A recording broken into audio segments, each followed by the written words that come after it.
ಈ ವಿಡಿಯೋವನ್ನು ನೋಡುವಾಗ ಸಾಕ್ಷಾತ್ ಶ್ರೀಕೃಷ್ಣ ಪರಮಾತ್ಮನೇ ನಿಮ್ಮ ಮುಂದೆ ಕುಳಿತು ಈ ಮಾತುಗಳನ್ನು ಹೇಳುತ್ತಿದ್ದಾನೆ ಎಂದು ಭಾವಿಸಿ ಖಂಡಿತವಾಗಿಯೂ ನಿಮ್ಮ ಜೀವನದ ಎಲ್ಲ ಸಂಕಷ್ಟಗಳು ಕಳೆದು ಸಂತೋಷಭರಿತವಾದ ಜೀವನ ನಿಮ್ಮದಾಗುತ್ತದೆ.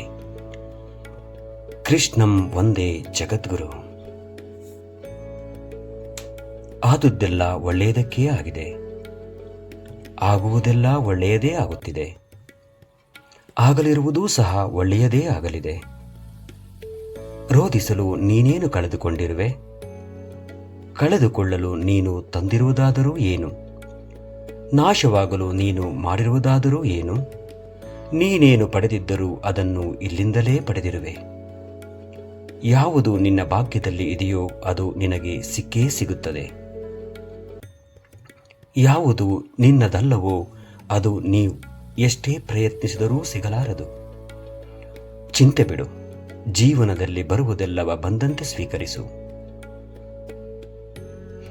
ನಮ್ಮ ಬದುಕೇ ಒಂದು ಹೋರಾಟ. ಈ ಹೋರಾಟದಲ್ಲಿ ನಾವು ಮಾಡುವ ಕಾರ್ಯವನ್ನು ಪ್ರಾಮಾಣಿಕವಾಗಿ ಮಾಡಬೇಕು. ಏನು ಆಗಬೇಕು ಅದು ಆಗೇ ತೀರುತ್ತದೆ. ಅದನ್ನು ತಡೆಯಲು ನಮ್ಮಿಂದ ಸಾಧ್ಯವಿಲ್ಲ. ಸತ್ಯದ ದಾರಿಯಲ್ಲಿ ಹೋಗು. ನೀನು ನಡೆಯುವಾಗ ಪಾತಾಳಕ್ಕೆ ಬಿದ್ದರೆ ನಿನ್ನನ್ನು ಮೇಲೆತ್ತಲು ನಾನು ಬಂದೇ ಬರುತ್ತೇನೆ. ಸ್ವರ್ಗದಲ್ಲಿ ಎಲ್ಲವೂ ಇದೆ, ಆದರೆ ಸಾವಿಲ್ಲ. ಭಗವದ್ಗೀತೆಯಲ್ಲಿ ಎಲ್ಲವೂ ಇದೆ, ಆದರೆ ಸುಳ್ಳಿಲ್ಲ. ಜಗತ್ತಿನಲ್ಲಿ ಎಲ್ಲವೂ ಇದೆ, ನೆಮ್ಮದಿ ಇಲ್ಲ. ಇವತ್ತಿನ ಎಲ್ಲಾ ಮಾನವರಲ್ಲಿ ಎಲ್ಲವೂ ಇದೆ, ಆದರೆ ಶಾಂತಿ ಇಲ್ಲ. ಮನಸ್ಸಿಗೆ ಮದವೇರಿದಾಗ ಸ್ಮಶಾನದಲ್ಲಿ ತಿರುಗಾಡಿ ಬರಬೇಕಂತೆ. ಏಕೆಂದರೆ ಅಲ್ಲಿ ನಾನು ನನ್ನಿಂದಲೇ ಎಂದು ಹೇಳಿದ ಎಷ್ಟೋ ಜನ ಮಣ್ಣಾಗಿರುವವರು ಕಾಣಸಿಗುತ್ತಾರೆ. ಭಗವಂತ ತಡ ಮಾಡಿದರೂ ನ್ಯಾಯ ಮಾಡುತ್ತಾನೆ, ಆದರೆ ಅನ್ಯಾಯ ಮಾಡುವುದಿಲ್ಲ. ತಡ ಆಗುವುದರ ಹಿಂದೆ ಅದ್ಭುತಗಳು ನಡೆಯುತ್ತವೆ, ಕಾದು ನೋಡಬೇಕಷ್ಟೇ. ಎಲ್ಲ ಹೇಳುತ್ತಾರೆ ಮನುಷ್ಯ ಖಾಲಿ ಕೈಯಲ್ಲಿ ಬರುತ್ತಾನೆ, ಖಾಲಿ ಕೈಯಲ್ಲಿ ಹೋಗುತ್ತಾನೆ ಎಂದು.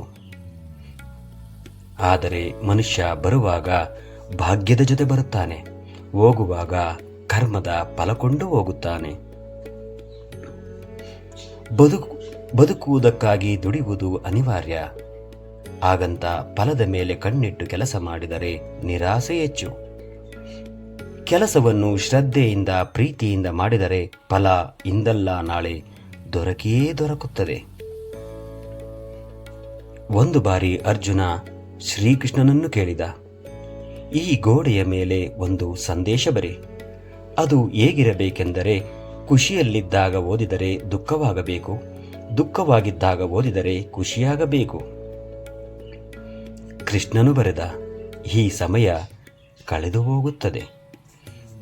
ಅಕ್ಕಿ ಅನ್ನಕ್ಕೆ ಕೇಳಿತು, ನೀನು ನಾನೇ ಆಗಿದ್ದೆ, ಆದರೆ ಹೇಗೆ ಅನ್ನವಾದೆ ಎಂದು. ಅನ್ನ ಸುಂದರವಾಗಿ ಉತ್ತರಿಸಿತು, ನೀರು ಮತ್ತು ಬೆಂಕಿಗಳ ಸಂಪರ್ಕಕ್ಕೆ ಒಳಗಾದೆ. ಅವುಗಳ ಸಂಸ್ಕಾರದಿಂದ ಮೃದುವಾದೆ, ಮಧುರವಾದೆ. ಅಕ್ಕಿ ಎನ್ನುವ ಭಾವ ಕಳೆದುಕೊಂಡೆ, ಅನ್ನ ಎನ್ನುವ ಅನುಭವ ಪಡೆದುಕೊಂಡೆ. ಅದೇ ರೀತಿ ಸಜ್ಜನರ ಸಂಘದಿಂದ ನಮ್ಮಲ್ಲಿರುವ ಅಜ್ಞಾನ ದುರಿತ ದುಮ್ಮಾನಗಳ ಕಾಠಿಣ್ಯತೆ ತೊಲಗಿ ಪುಣ್ಯ ಜ್ಞಾನ ಮೋಕ್ಷಗಳೆಂಬ ಮೃದುತ್ವದ ಅನುಭವ ದೊರೆಯುತ್ತದೆ. ಚಿಂತಿಸಲು ನೀನೇನು ಕಳೆದುಕೊಂಡಿರುವೆ? ನಿಶ್ಚಿಂತೆಯಿಂದಿರಲು ನೀನೇನು ಪಡೆದುಕೊಂಡಿರುವೆ? 3 ದಿನದ ಈ ನಾಟಕದಲ್ಲಿ ಕಳೆದುಕೊಳ್ಳಬೇಕಾಗಿರುವುದು ಕರ್ಮವೊಂದೇ, ಪಡೆಯಬೇಕಾಗಿರುವುದು ಪುಣ್ಯವೊಂದೇ. ದೊಡ್ಡ ಮನುಷ್ಯನಾಗುವುದು ಒಳ್ಳೆಯದು, ಆದರೆ ಒಳ್ಳೆಯ ಮನುಷ್ಯನಾಗುವುದು ದೊಡ್ಡ ವಿಷಯ. ದುಃಖದ ಬಗ್ಗೆ ಚಿಂತಿಸತೊಡಗಿದರೆ ಸದಾ ದುಃಖಿಯಾಗಿಯೇ ಉಳಿಯುತ್ತೀಯ. ಸದಾ ಸುಖ ಸಂತೋಷಗಳನ್ನು ಧ್ಯಾನಿಸುತ್ತಿದ್ದರೆ ಮುಂದೆ ಸುಖಿಯಾಗಿರುತ್ತೀಯ. ಏಕೆಂದರೆ ಮನಸ್ಸು ಯಾವುದರ ಬಗ್ಗೆ ಹೆಚ್ಚಾಗಿ ಧ್ಯಾನಗೊಳ್ಳುವುದು ಅದೇ ಸಕ್ರಿಯವಾಗುವುದು. ಪರಮಾತ್ಮನಲ್ಲಿ ಏನನ್ನಾದರೂ ಬೇಡುವುದಾದರೆ ಪರಮಾತ್ಮನನ್ನೇ ಬೇಡು. ಪರಮಾತ್ಮ ನಿನ್ನವನಾದರೆ ಸರ್ವಸ್ವವೂ ನಿನ್ನದೇ. ಒಡೆತದ ನೋವನ್ನು ತಡೆದುಕೊಳ್ಳುವ ಶಕ್ತಿಯನ್ನು ನೀಡುವ ಭಗವಂತ ಸಮಯ ಬಂದಾಗ ತಿರುಗಿಸಿ ಒಡೆಯೋ ತಾಕತ್ತನ್ನೂ ನೀಡುತ್ತಾನೆ. ನೀವು ಪ್ರಯತ್ನಿಸುವವರೆಗೂ ನಿಮ್ಮೊಳಗಿನ ಶಕ್ತಿಯ ಅರಿವು ನಿಮಗಿರುವುದಿಲ್ಲ. ಪ್ರಯತ್ನ ನಿರಂತರವಾಗಿರಲಿ. ಒಂದು ವೇಳೆ ಮನುಷ್ಯ ತನ್ನ ನಿರೀಕ್ಷೆಗಳ ಮೇಲೆ ನಿರಂಕುಶ ಹಾಕಿ ತನ್ನ ವಿಚಾರಗಳನ್ನು ಬೇರೆ ಯಾವುದೋ ವ್ಯಕ್ತಿಯ ಪರಿವರ್ತನೆಯ ಬದಲು ತನ್ನ ಅಂತರಂಗವನ್ನು ಪರಿವರ್ತನೆ ಮಾಡುವ ಪ್ರಯತ್ನ ಮಾಡಿದರೆ ನಾವು ಸಂಬಂಧಗಳಲ್ಲಿ ಸಂತೋಷವನ್ನು ಹುಡುಕುವಲ್ಲಿ ಕಷ್ಟವಾಗುವುದೇ ಇಲ್ಲ. ಅರ್ಥಾತ್ ಸ್ವೀಕಾರ ಭಾವವೇ ಸಂಬಂಧದ ವಾಸ್ತವಿಕ ಅರ್ಥವಾಗುವುದು. ಸಮಸ್ಯೆ ಸವಾಲುಗಳನ್ನು ಯಾರು ಅವಕಾಶವನ್ನು ಪರಿವರ್ತನೆ ಮಾಡಿಕೊಳ್ಳುತ್ತಾರೋ ಅವರು ಮಾತ್ರ ಬದುಕಿನಲ್ಲಿ ಗಟ್ಟಿಯಾಗಿ ನಿಲ್ಲಬಲ್ಲರು. ಒಂದು ಕಲ್ಲು ಒಂದು ಸಾರಿ ಮಾತ್ರ ಮಂದಿರಕ್ಕೆ ಹೋಗುತ್ತದೆ, ಹೋಗಿ ಭಗವಂತನಾಗುತ್ತದೆ. ಆದರೆ ಪ್ರತಿದಿನವೂ ಮಂದಿರಕ್ಕೆ ಹೋಗುವ ಮನುಷ್ಯನು ಮಾತ್ರ ಕಲ್ಲಾಗಿಯೇ ಇರುತ್ತಾನೆ. ಯಾವ ರಾಜನು ಸದಾಕಾಲ ರಾಜನಾಗಿರುವುದಿಲ್ಲ. ಯಾವ ಶ್ರೀಮಂತನು ಕೊನೆಯವರೆಗೂ ಶ್ರೀಮಂತನಾಗಿರುವುದಿಲ್ಲ. ಯಾವ ಬಡವನು ಕೊನೆಯವರೆಗೂ ಬಡವನಾಗಿಯೇ ಇರುವುದಿಲ್ಲ. ಈ ಜಗತ್ತಿನಲ್ಲಿ ಯಾವುದೂ ಕೂಡ ಶಾಶ್ವತವಲ್ಲ. ಪರಿವರ್ತನೆಯೇ ಜಗದ ನಿಗಮವಾಗಿದೆ. ಬದುಕಿನಲ್ಲಿ ಅತಿಯಾಗಿ ಮೌನವಾಗಿರುವುದು ಒಳ್ಳೆಯದಲ್ಲ. ಸಮಯಕ್ಕೆ ಸರಿಯಾಗಿ ತಪ್ಪುಗಳನ್ನು ವಿರೋಧಿಸುವುದನ್ನು ಕಲಿಯಿರಿ. ದೇವರು ನಮ್ಮ ಜೊತೆಗಿಲ್ಲ, ನಮ್ಮ ಮನಸ್ಸಿನಲ್ಲಿಯೂ ಇಲ್ಲ.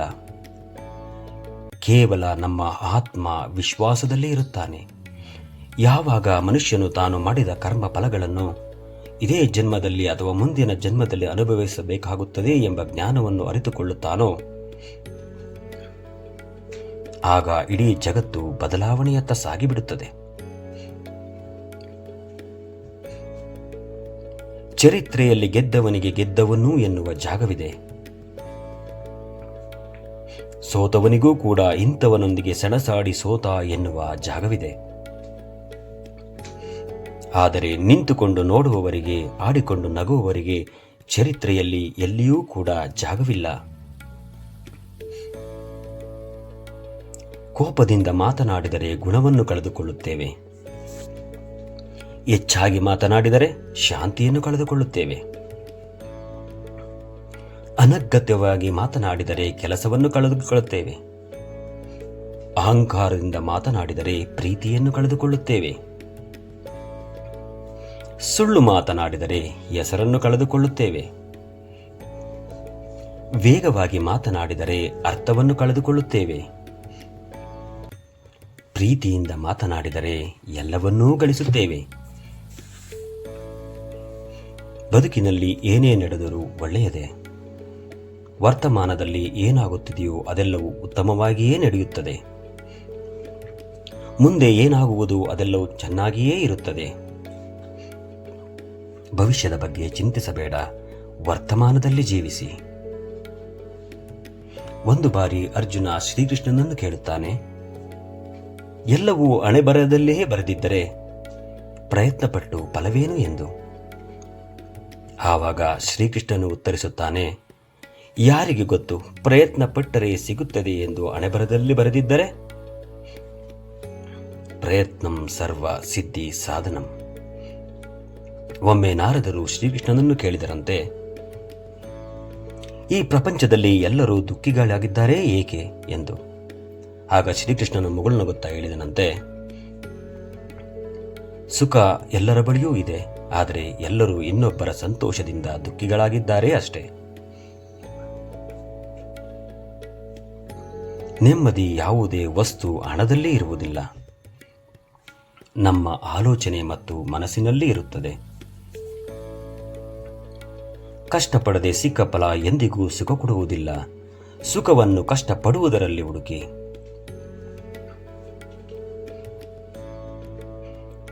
ಸ್ನಾನ ದೇಹವನ್ನು, ಧ್ಯಾನ ಮನಸ್ಸನ್ನು, ದಾನ ಧನವನ್ನು, ಯೋಗ ಜೀವನವನ್ನು,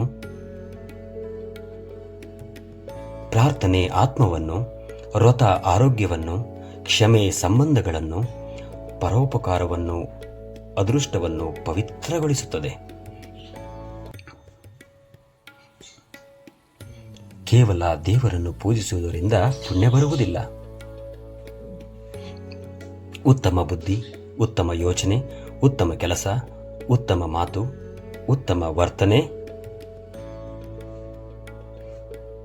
ಕರುಣೆ, ಅಹಿಂಸೆಯಿಂದ ಪುಣ್ಯ ಸಿಗುತ್ತದೆ. ಮುಂಬರುವ ಜನ್ಮಕ್ಕೂ ಈ ಜನ್ಮವೇ ಬುನಾದಿಯಾಗಿರುವುದು ನಿಜ. ಇದುವರೆಗೂ ನನ್ನ ಈ ವಿಡಿಯೋವನ್ನು ನೋಡಿದಂಥ ನಿಮಗೆಲ್ಲ ಆತ್ಮೀಯರಿಗೂ ಮತ್ತೊಮ್ಮೆ ಹೃದಯಪೂರ್ವಕವಾದಂಥ ಅಭಿನಂದನೆಗಳನ್ನು ಸಲ್ಲಿಸ್ತಾ, ಸ್ನೇಹಿತರೆ, ಯಾರ್ಯಾರು ನನ್ನ ಚಾನಲ್ಗೆ ಸಬ್ಸ್ಕ್ರೈಬ್ ಆಗಿಲ್ಲ ದಯವಿಟ್ಟು ಸಬ್ಸ್ಕ್ರೈಬ್ ಆಗಿ ಈ ವಿಡಿಯೋವನ್ನು ಹೆಚ್ಚು ಶೇರ್ ಮಾಡಿ ಅಂತ ಕೇಳ್ಕೊಳ್ತಾ ನನ್ನ ಈ ಮಾತನ್ನು ಮುಗಿಸ್ತೀನಿ. ನಮಸ್ಕಾರ.